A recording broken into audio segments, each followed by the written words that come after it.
بسم اللہ الرحمن الرحیم۔ ہفتے کی اس مجلس میں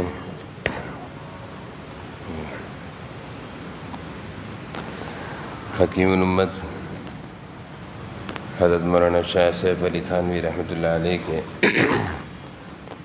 ملفوظات بیان کیے جاتے ہیں۔ میں پہلے بھی عرض کر چکا ہوں، بڑوں کی باتیں، اللہ والوں کی باتیں، بزرگوں کی باتیں، یہ بڑی کام کی باتیں ہوتی ہیں۔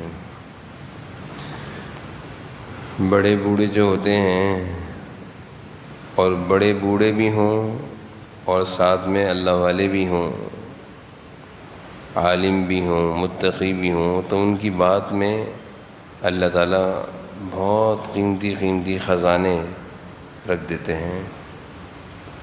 ویسے تو سارے بڑے بوڑھے جو ہوتے ہیں ان کی باتوں میں زندگی کا تجربہ ہوتا ہے، بڑی پیاری پیاری باتیں بتاتے ہیں، جیسے ہم اپنے بڑوں کے پاس بیٹھتے ہوں، دادا کے پاس، نانا کے پاس، دادی کے پاس۔ یہ بڑے بوڑھے ہیں، ان کی قدر کرنی چاہیے، ان کے پاس بیٹھنا چاہیے، ان سے ان کی زندگی کی تجربات سیکھنے چاہیے کہ دادا کوئی بات بتائیں قیمتی، آپ کی زندگی میں بہت ساری ایسی باتیں ہوں گی جس سے ہمیں فائدہ ہوگا۔ تو بڑے بوڑھوں کی خدمت میں بیٹھنا، ان سے دعائیں لینا، اور پھر بڑے بوڑھے جو ہمارے بزرگ ہیں وہ کوئی اللہ والے بھی ہوں، دین کی سمجھ ہو اور متقی پرہیزگار بھی ہوں، تقوی کی زندگی گزارتے ہوں، تو وہ بڑے بوڑھے، ان کی بات کا اثر بڑھ جاتا ہے، ان کی بات کی قیمت بڑھ جاتی ہے۔ جیسے ایک عام آدمی ہے اور ایک وہ آدمی ہے جو پڑھا لکھا ہے۔ ایک عام آدمی ہے، ایک وہ ہے جس نے ڈاکٹری پڑھی ہوئی، ایک وہ ہے جس کو ڈاکٹری کا تجربہ ہے۔ تو قیمت بڑھتی جا رہی ہے، انسان کی قیمت بڑھتی جا رہی ہے۔ تو ہم اس مجلس میں، ہفتے کی مجلس میں، حضرت مولانا شاہ اشرف علی تھانوی رحمۃ اللہ علیہ کے ملفوظ سناتے ہیں۔ وہ میں نے سنانے سے پہلے یہ بات اس لیے کہی تاکہ ہمیں بڑوں کی بات کی اہمیت کا اندازہ ہو کہ بڑوں کی بات ہے، اہمیت سے سننی چاہیے۔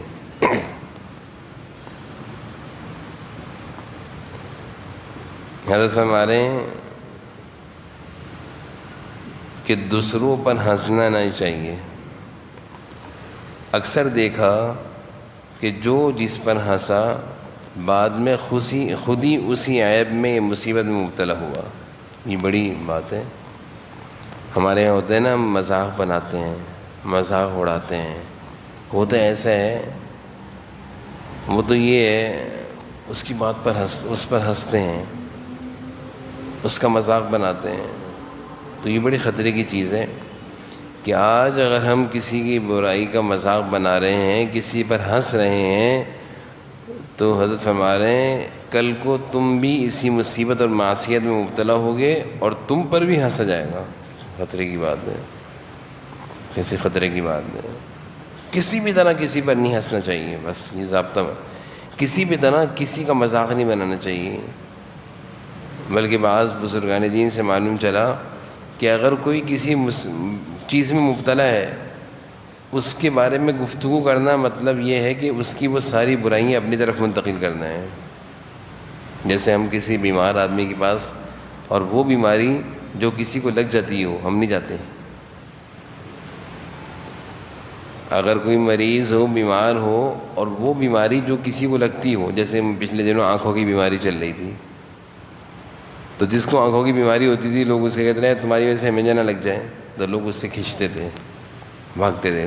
بیماری تو اللہ کے حکم سے لگتی ہے، لیکن احتیاط کرتا ہے انسان، احتیاط کرنی بھی چاہیے، احتیاط کرنے کا حکم بھی ہے، شریعت سے معلوم چلتا۔ تو جس طرح ہم بیمار سے بھاگتے ہیں کہ یہ بیماری ہمیں نہ لگ جائے، اسی طرح کوئی آدمی کسی برائی میں مبتلا ہے اور ہم اس برائی کا تذکرہ کر رہے ہیں، ہنس رہے ہیں، مذاق اڑا رہے ہیں، اس کی برائیاں کر رہے ہیں، ہم اس کی ساری برائیوں کا رخ اپنی طرف کر رہے ہیں کہ یہ برائیاں ساری مجھے لگ جائیں۔ جیسے بیمار کے پاس جانے سے بیماریاں لگتی ہیں، ہمارے گمان میں ہم لوگ سوچتے ہیں نا کہ بیمار کے پاس جائیں گے، اسی طرح کسی آدمی پر ہنسنا یا کسی کا مصیبت زدہ کا ہنستے میں مذاق اڑانا، دراصل اب یہ ساری بیماریاں، پریشانیاں، مصیبتوں کا رخ ہم پر طرف کر رہے ہیں کہ یہ ہم پر آ جائیں۔ اس لیے ہمارے بڑوں نے اس چیز کا سختی سے منع کیا ہے کہ کسی آدمی کی کسی بھی بری بات کا مذاق مت بناؤ، ہنسو مت۔ وہ کسی چیز میں مبتلا ہے، وہ جانے اللہ جانے، اس کی کسی تکلیف کا مذاق مت بناؤ، اسی کسی بات کا، اس کی کسی حرکت کا، اس کے کسی کام کا مذاق مت بناؤ، کل کو تم بھی یہ کام کرو گے۔ ایک انسان نادانی میں کوئی کام کر رہا ہے، لوگ اس پر ہنس رہے ہیں، جو ہنسنے والے ہیں کل بھی یہ سب بھی نادانی میں یہ کام کریں گے، لوگ پھر ان پر دوسرے ہنسیں گے۔ تو اس لیے حضرت فرما رہے ہیں جو دوسروں پر ہنسنا نہیں چاہیے۔ حضرت کے الفاظ یہ کہ دوسروں پر ہنسنا نہیں چاہیے۔ اکثر دیکھا جو جس پر ہنسا خود اسی عیب یا مصیبت میں بعد میں مبتلا ہوا۔ جو جس پر ہنسا خود اسی عیب یا معصیت میں۔ اس لیے حضور صلی اللہ علیہ وسلم کا ارشاد بھی ہے کہ اگر تم کسی کی برائی کا تذکرہ کر رہے ہو کہ فلاں ایسا ہے، فلاں یہ ہے، تو مرنے سے پہلے تم بھی اس برائی کو کرو گے، بعد میں مرو گے۔ اس نے کسی کی برائی کا تذکرہ نہیں کرنا چاہیے۔ فلاں تو ایسا ہے، اب نام لے کر وہ تو یہ کام کرتا ہے، وہ تو چوری کرتا ہے، وہ تو سود لیتا ہے، وہ تو رشوت لیتا ہے، وہ تو جھوٹ بولتا ہے۔ بھائی اس کا معاملہ وہ جانے، اللہ جانے۔ اب ہم نے جب اس کا تذکرہ کیا وہ ایسا ہے، تو اب وہ ساری برائیاں ہم کریں گے، بعد میں مریں گے۔ یہ اللہ کا قانون ہے، یہ اللہ کا قانون ہے۔ اس لیے کبھی بھی کسی کی برائی کا تذکرہ نہیں کرنا چاہیے۔ حضرت کے اس ملفوظ سے یہ بات سمجھ لینی چاہیے ہمیں، کبھی بھی کسی کی برائی کا تذکرہ نہ کریں، کسی کا برا تذکرہ مت کریں، کسی پر ہنسے مت، کسی کے عیب کو دیکھ کے مذاق مت بنائیں کہ وہ تو ایسے چلتا ہے، اس کی آنکھ تو ایسی ہے، وہ تو ایسے بولتا ہے، اس کو تو بولنا بھی نہیں آتا، وہ تو جاہل ہے، ان پڑھ ہے، اس کو پڑھنا بھی نہیں آتا۔ یہ ساری باتیں مذاق کی ہیں، اور یہ باتیں کہنے کے بعد اپنے آپ کو مصیبت میں ڈالنا ہے۔ تو ایک تو حضرت کا یہ ملفوظ ہے، اللہ تعالی ہم سب کو اس گناہ سے بچا لے، اور اس برائی سے کہ ہم کسی کا مذاق بنائیں، کسی کی غلطی کا تذکرہ کریں نا، اللہ تعالیٰ حفاظت میں۔ آگے حضرت فرما رہے ہیں، بڑی عجیب بات ہے، یہ سمجھنے سننے کی بات ہے، بڑا اہم ملفوظ ہے۔ جب خدا کا قہر ہوتا ہے، معصیت پر افسوس بھی نہیں ہوتا۔ اس کا مفہوم یہ ہے کہ جب اللہ کا عذاب کسی پر ہو رہا ہو، اللہ تعالیٰ اس سے ناراض ہوں، تو وہ بڑے بڑے گناہ کرے گا، اس کو افسوس بھی نہیں ہوگا کہ میں نے برا کیا ہے، میں نے گناہ کیا ہے۔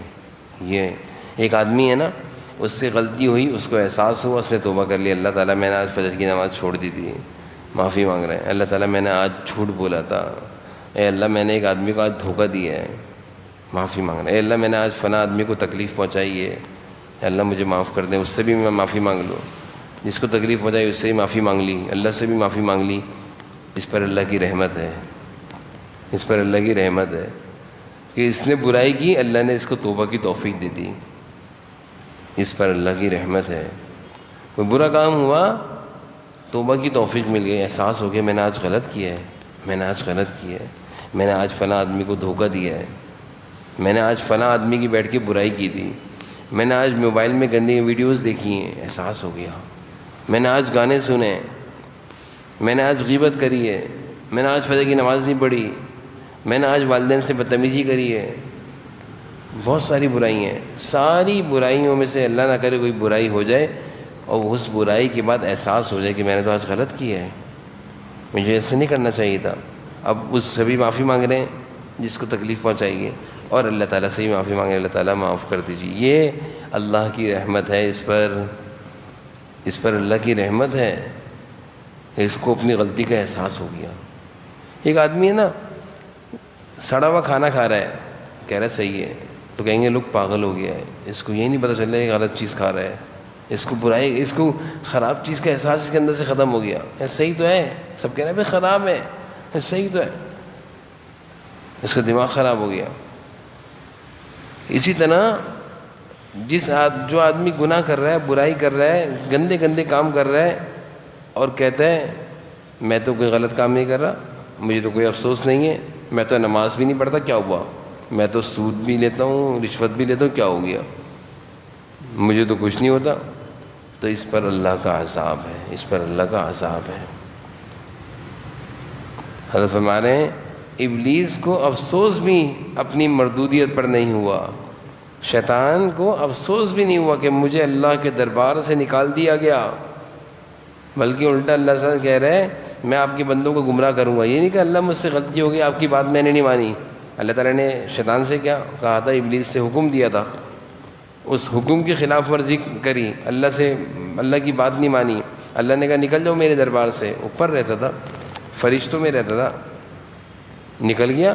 الٹا اللہ تعالیٰ سے کہہ رہا ہے میں آپ کے بندوں کو گمراہ کروں گا. تو حضرت فرما رہے ہیں ابلیس کو مردود ہونے کا احساس بھی نہیں ہوا، افسوس بھی نہیں ہوا کہ مجھے رب العالمین کے دربار سے نکال دیا گیا. یہ تو فرشتوں کی طرح اوپر رہا کرتا تھا، آسمانوں پر فرشتوں سے بڑا عبادت گزارتا ہی ہے. آسمان کا کوئی حصہ اس کے سجدے سے خالی نہیں تھا، اتنی عبادت کرتا تھا اللہ تعالیٰ کی جیسے فرشتہ کرتے ہیں. اور اتنی بڑے اللہ کا اعزاز تھا اس کے پاس، وہ اعزاز اس سے چھین لیا گیا، اس کو اللہ کے دربار سے نکال دیا گیا، اس کو افسوس بھی نہیں ہوا. یہ ہے خطرے کی چیز، اس کو کہتے ہیں خدا کا عذاب. اس کی عقل پر اللہ کا عذاب پڑ گیا کہ اس کو برائی کا احساس بھی نہیں کہ میرے ساتھ کیا ہو رہا ہے، میں کیا کر رہا ہوں، میں جھوٹ بول رہا ہوں، میں جھوٹ بول کر سودا بیچتا ہوں، میں ترازو میں ڈنڈی مارتا ہوں، میں چوری خیانت کرتا ہوں، میں لوگوں کے ساتھ غلط بیانی کرتا ہوں، لوگوں کو بولتا کچھ ہوں کرتا کچھ ہوں، میں دھوکہ دیتا ہوں، میں جھوٹ بولتا ہوں، میں غیبتیں کرتا ہوں. یہ ساری برائیاں کر رہے ہیں اور احساس بھی نہیں ہو رہا. تو یہ خدا کا عذاب ہے، یہ اللہ تعالیٰ کا عذاب ہے. اور برائی کرنے کے بعد احساس ہو جائے کہ اللہ مجھ سے غلطی ہو گئی، مجھے ایسا نہیں کرنا چاہیے تھا، اے اللہ مجھ سے غلطی ہو گئی، میں نے کیا کر لیا، اللہ میں نے کیوں ایسا کیا، اللہ میرے سے ایسا کیوں ہو گیا، اللہ تعالیٰ میں ایسا نہیں کرتا، میرے سے کیوں ہو گیا، اللہ آپ معاف کر دیں. اس بندے پر اللہ کی رحمت ہے. تو بھائی ہم اپنی طبیعتوں کو دیکھیں ذرا کہ برائی کے بعد ہمارے اندر احساس ہوتا ہے. اگر تو ہمارے اندر برائی کے بعد احساس ہو رہا ہے تو اللہ کا فضل ہے. اور اگر ہم برائی پہ برائی کرتے ہیں، نماز چھوڑ دی کیا ہو گیا، فجر بھی تو نہیں پڑھی تھی، ظہر چھوڑ دی تو کیا ہوا، یہ خطرے کی بات ہے. یہ حضرت فرما رہے ہیں جب خدا کا قہر ہوتا ہے، معصیت پر افسوس بھی نہیں ہوتا، گناہ پر افسوس بھی نہیں ہوتا، برائی پر افسوس بھی نہیں ہوتا. یہ بھی قہر کی علامت ہے، اللہ کے عذاب کی علامت ہے. بڑی عجیب بات ہے، اللہ کے عذاب کی علامت ہے. اب دیکھیں ایک آدمی کہتا ہے میں بیمار رہتا ہوں، مجھ پر کوئی اللہ کا عذاب تو نہیں ہے. اگر اس بیماری میں آپ کو توبہ کی توفیق ہو رہی ہے تو یہ اللہ کی رحمت ہے بیماری آپ کے لیے، اللہ تعالیٰ آپ کے ساتھ عافیت کا معاملہ کریں گے.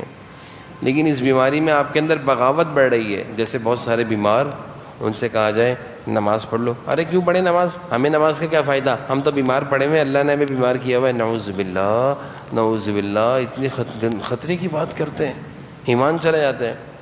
بھائی نماز پڑھ لو. کیوں پڑھوں نماز، میرا تو کام کاروبار نہیں ہے، میں نماز کس کے لیے پڑھوں، اللہ تعالیٰ میرا کام کاروبار نہیں چلاتے. نعوذ باللہ نعوذ باللہ، یہ اللہ کا عذاب ہے، یہ اللہ کا عذاب ہے. اس لیے اللہ سے ڈرنا چاہیے. جب ایسا ہو کہ ہم برائی پر برائی کر رہے ہیں اور اس برائی کا ہمارے اندر سے احساس اور افسوس ختم ہو گیا، سمجھ لیں اللہ کا عذاب میں آ گئے ہم. اور جب برائی کے بعد احساس ہو کہ مجھ سے غلطی ہو گئی، میں نے کیوں کری ایسی غلطی، توبہ کر رہا ہے، سمجھ لیں اللہ کی رحمت ہے مجھ پر، اللہ کا فضل، اللہ کی نظر میرے اوپر ہے، اللہ کا کرم میرے اوپر ہے، اللہ کی نظر رحمت میرے اوپر ہے. جبھی تو میرے اللہ نے مجھے توفیق دے دی. کسی کے ساتھ برا ہو گیا، کسی کو ہم نے تکلیف دے دی، کسی کو نقصان پہنچا دیا، بعد میں ہمیں احساس ہوا ایسا نہیں کرنا چاہیے تھا، ہم نے کیوں ایسا کیا. اللہ کا فضل ہے الحمدللہ کہ اللہ نے مجھے توفیق دی، احساس ہو گیا، افسوس ہو گیا کہ مجھے ایسا نہیں کرنا چاہیے تھا. تو یہ حضرت کا آج ہم نے حضرت کے 2 واعظ پڑھیں، 2 ملفوظ پڑھیں، دونوں ملفوظ بڑے زبردست ہیں. پہلا ملفوظ کیا تھا، کسی پر ہنسنا نہیں ہے. آج کے بعد انشاءاللہ کسی کی برائی ہو یا کوئی بھی عیب ہو اس کو دیکھ کے ہنسنا نہیں ہے، مذاق نہیں اڑانا کسی کا، نہیں تو پھر اس برائی اور مصیبت کا شکار ہو سکتے ہیں، اللہ تعالیٰ بچا کے رکھے۔ اور دوسرا ملفوظ حضرت کا یہ ہے کہ اللہ تعالیٰ کے عذاب کی علامت ہے کیا، کہ گناہ اور برائی کے بعد افسوس بھی نہیں ہوتا، کرتے پر کرے جا رہا ہے، اور اللہ کی رحمت ہے کہ برائی کے بعد احساس ہو جائے کہ مجھ سے غلطی ہو گئی، یہ اللہ کی رحمت ہے۔ اللہ تعالیٰ ہمیں حضرت کی باتوں پر عمل کی توفیق نصیب فرمائے۔ ذکر کر لیتے ہیں نبی صلی اللہ علیہ وسلم۔